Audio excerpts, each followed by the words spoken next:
Okay, seventh grade. We are going to continue working on our 2-point perspective. So we're working on a city. Last week, if you were here, you've got some newsprint. You also got a final piece that's in your folder. All right.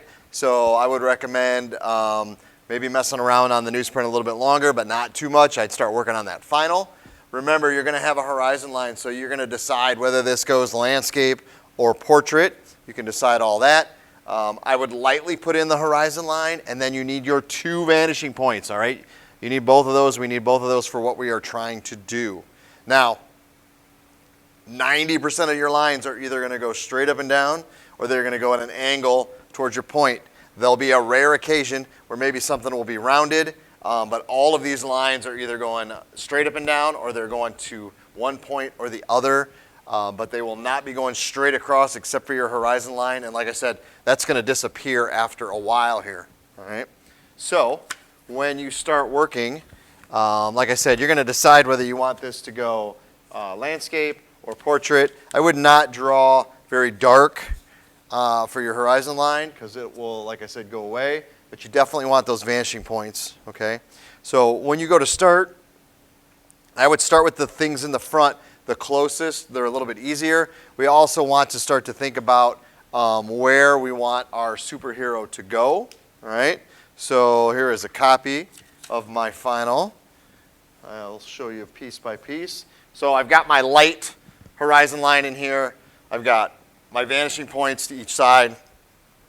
And I started with this super close. It is just the edge of a building, but I started with this little edge here, and then these 2 lines are going from that point, and these 2 lines are going from that point. And then I wanted to give it a little bit of a frame so it looked like a ledge. So again, going out to my left vanishing point, going out to my right vanishing point. You don't have to make these lines just yet. I did that so you guys could see the difference between the rooftop, the little bit of the ledge, and where they would stand. I think that's where I'm going to end up putting my superhero when I get all going. Now, when you're working on the larger paper, it might be the fact that your ruler can't make it all the way across. So you're going to want to look for some lines that are going in that direction. For instance, let's say that I wanted to make a line right here, all right? And then let's say that I needed to draw it out a little bit further. As long as I know that line is going to the vanishing point, all right, I can use that and I can just slide my ruler down and keep it on the same line, and then I'm able to continue it. So I don't necessarily have to have my ruler going all the way there. As long as the line is matched up to it, I can slide that stuff over, and I can make my line as long as I need it to be. That's going to be important with some of the edges, especially on your larger cardstock piece. All right? So again, I started in the front here because I think this is where I want my superhero to stand. It's probably going to take up a lot of this spacing here. But working with the objects in the front, so your buildings in the front, are going to be a lot easier. All right? So I started a second one. You'll notice it's not the whole thing where we were maybe drawing blocks last week. Now I've got a line. I started with a line like this. I drew a line going off the page. This gives me my wall. Then I started with a little bitty one here. And I drew 2 lines going from my left vanishing point. And then I did 1 line going out to my right. And then another one going out to my left. That gave me my rooftop. I decided I didn't want it to be bare. So again, all my lines are either going straight up and down or they are angled in towards my vanishing point. Even these little great lines of my air conditioning unit here are going in towards a vanishing point. You always want to, I'm going to say it a million times, we want to be going in the direction of one of the vanishing points, if not both. All right? Sometimes it's not going to be both of them at the same time. You'll see some buildings I'll show you in a minute here.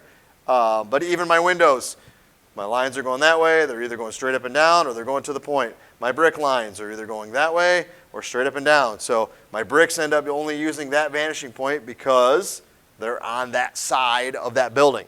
All right? And I want to continue working with the stuff in front. So there might be 3 or 4 larger buildings, just the tops that I can see from standing on that rooftop. That's my angle.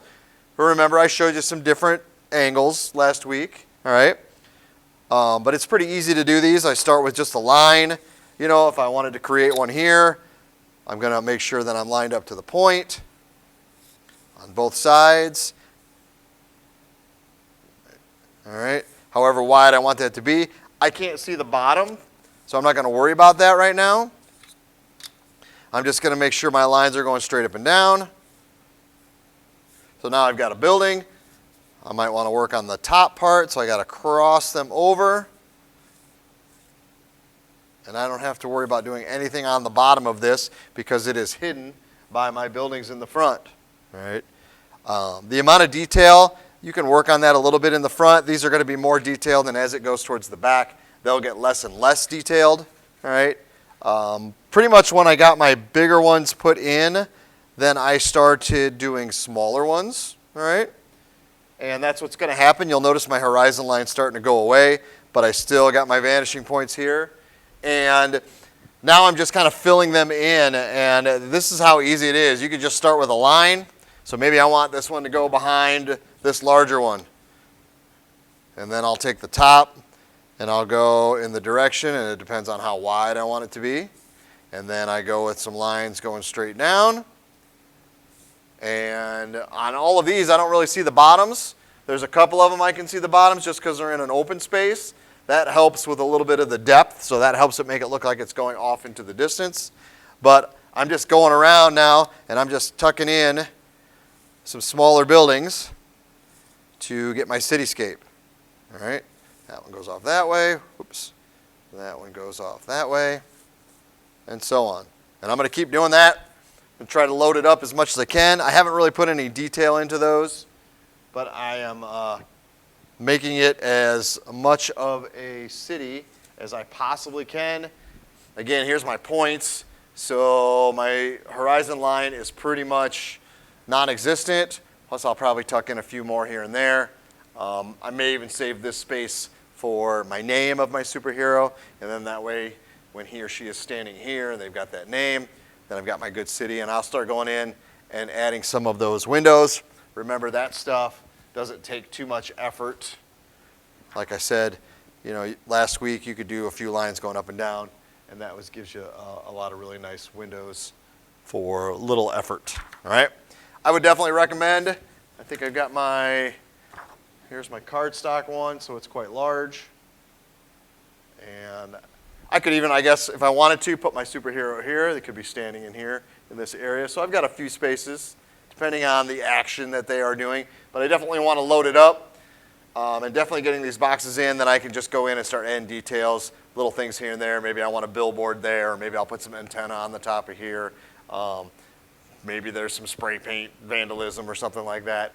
There's a lot of different things you can do. But I would definitely recommend working from the front, even if your horizon line is a little different. Like I showed you in this example here, that horizon line is lower towards the middle, but the detail are these things up front. You don't necessarily have a lot here because of the road, but there could be some street signs or stuff like that. But you start to see this detail, and then this is a little less detail because it's a little further back in the picture. All right? So, like I said before, I'd work on that newsprint a little bit or keep that nearby, but I would definitely get started onto the cardstock. It's the only one you get, all right? It's your final copy, so if you mess up, try to draw light so that you can erase, or you can always, I guess, flip it over to the back side, but you're not getting another one, all right? So I made sure that everybody had one in their folder, even if you were absent last week, and this is what I would start to work on, okay? Thanks, and we'll see you guys later.